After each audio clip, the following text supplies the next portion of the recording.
మీలో సరసోక్తులైనను, మీలో అబద్ధాలైనను, మీలో అల్లరితో కూడిన ఆటపాట్లైన, మీలో జగడాలైనను, కక్షలైనను ఏమీ లేక ఇది దేవుని సముఖపు రొట్టె. ఇందులో మన చేతులు ముంచుతున్నాం. దీని కొరకు మనం అంకితం చేయబడ్డాం.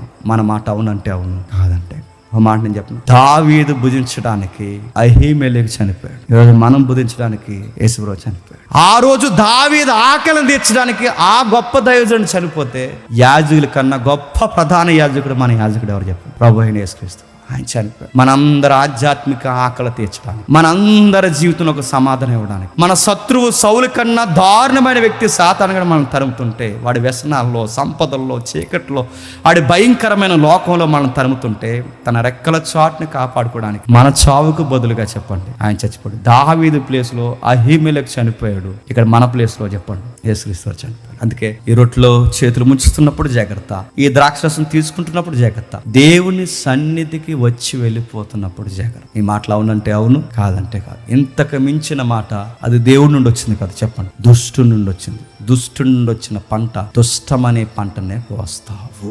నిజం చెప్పేయండి, తప్పే ఉందండి. చెప్పడం ఇష్టం లేదు, మౌనం అయిపోయి దేవుడు చెప్పుకోండి, కానీ దాన్ని కవరింగ్ చేయకండి. మన యేసుప్రభు త్యాగాన్ని మళ్ళీ బాహాటంగా అవమానించకండి. మన యాజకుడు నమ్మదగినవాడు, మన బలహీనతలను బాగుగా ఎరిగినవాడు, మనల్ని అర్థం చేసుకున్నవాడు, మనకన్నా ముందుగా ప్రధాన యాజకునిగా నిలబడినవాడు మన కొరకు విజ్ఞాపన చెప్పండి చేస్తున్నాడు. నీకు శక్తినిస్తాడు, బలమునిస్తాడు.